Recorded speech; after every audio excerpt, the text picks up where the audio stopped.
আম ফুরিয়ে যাওয়ার আগে যদি এই ডেজার্টটা আপনি না করে খান, আমি বলবো আপনি অনেক বড় মিস করবেন। খুবই সহজ করা। আসসালামু আলাইকুম সবাইকে। আলহামদুলিল্লাহ আমরা ভালো আছি। আশা করি আপনারাও ভালো আছেন। যে যেখান থেকে দেখছেন সম্পূর্ণ ভিডিওটি দেখার জন্য আমন্ত্রণ রইল। আর যদি ইউটিউব থেকে দেখে থাকেন তাহলে আমার ভিডিওটি যদি ভালো লেগে থাকে বেল আইকনে একটু ক্লিক করে আমাকে সাপোর্ট করে যাবেন, যাতে আমার সামনের ভিডিওগুলি আপনার কাছে আসে। আপনার একটা ক্লিক আমার কিন্তু স্বপ্ন পূরণের চাবিকাঠি মনে করিয়ে। যাই হোক, এখানে দুইটা পাকা আম নিয়েছে, তবে এই আমগুলিতে আঁশ কম ছিল, আমগুলি খুবই মিষ্টি ছিল। তো এইভাবে আমি 2 পিস আম নিয়ে তারপরে ব্লেন্ড করে নিচ্ছি। আর ব্লেন্ড না করলে, হাত দিয়ে করলে কিন্তু যতটুকুই আঁশ আছে সেই আঁশগুলি কিন্তু লেগে থাকবে, যে কারণে ব্লেন্ড করে নেওয়াটাই ভালো। ব্লেন্ড করে নেওয়ার পরেও আমি চালনি দিয়ে চেলে নেব। যদিও এই আমটাতে আঁশ নাই, কিন্তু তারপরও যদি একটু আঁশ থাকে তাহলে কিন্তু এটার যে ডেজার্টটা তৈরি হচ্ছে এটাতে একটু প্রবলেম হবে। আর এখানে আমি 250 গ্রাম দুধ নিয়েছি, তবে অনেক বেশি জাল করা 250 গ্রাম দুধ, মানে কাঁচা 250 গ্রাম দুধ। আমি 1 লিটার দুধ জাল করেছিলাম এবং দুধটা বেশ ভালো ঘন করে জাল করা ছিল, সেখান থেকে আমি 250 গ্রাম দুধ নিয়েছি।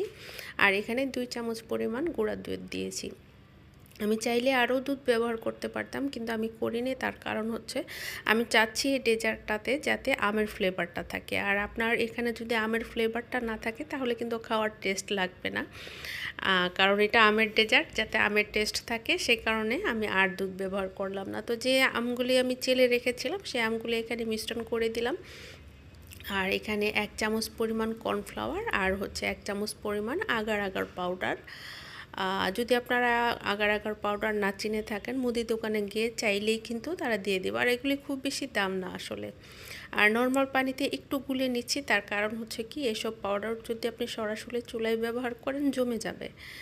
আর 2 চামচ পরিমাণ চিনি দিয়ে দিছি। যদি আপনারা চান কম বেশি করে নিতে পারেন। আমার ফ্যামিলিতে যেহেতু চিনির পরিমাণ কম খাই, আমরা মিষ্টিটা কম খাই, তাই আমি একটু অল্প মিষ্টি দিয়েছি। আপনি চাইলে মিষ্টির পরিমাণটা বেশি দিতে পারেন। আর এখানে আমি দিয়ে দিলাম হচ্ছে সেই মিশ্রণটা, আগার আগার পাউডার আর হচ্ছে কর্নফ্লাওয়ার। এটা দেওয়ার কারণ হচ্ছে এটার থিকনেসটা বাড়বে। আর আমি বেশ অনেকক্ষণ কিন্তু জাল করেছি, যা ভিডিওতে এতটা সময় দেখানো সম্ভব না। তো এখন আমি 2টা পেয়ালার মধ্যে নিয়ে নিচ্ছি। আপনি চাইলে একটা পেয়ালার মধ্যেও নিতে পারেন। আমার কাছে এই ছোট ছোট কিউট কিউট পেয়ালাগুলি ভালো লাগে, তাই আমি এই পেয়ালাগুলিতে নিয়েছি। আর আমি এই ডেজার্টটা তৈরি করেছি দুপুরবেলা, তো আমি সেটা ফ্রিজে রেখেছিলাম দুপুরে একটু ঠান্ডা হওয়ার পরে। আর এটা এখন বের করেছি রাত প্রায় 12টা 12:30টার মতো বাজে। তো ভাবলাম যে এখন একটু কেটে দেখি। আর আপনি চাইলে কিন্তু একটু গুঁড়ো দুধ উপরে ছিটিয়ে দিতে পারেন, আর না চাইলে সমস্যা নেই, আমি যেহেতু দেইনি। আর আপনারা চাইলে দিতে পারেন। যাই হোক, এতক্ষণ সাথে থাকার জন্য ধন্যবাদ। আর এটা কিন্তু একটু ট্রাই করে দেখবেন, খুবই সহজ। আমি কখনোই কঠিন কোনো রেসিপি ট্রাই করি না আসলে। খুব ঝামেলার কিছু করার মতো এনার্জি আর এখন হয় না। এতক্ষণ সাথে থাকার জন্য ধন্যবাদ। ভালো থাকবেন, সুস্থ থাকবেন। আল্লাহ হাফেজ।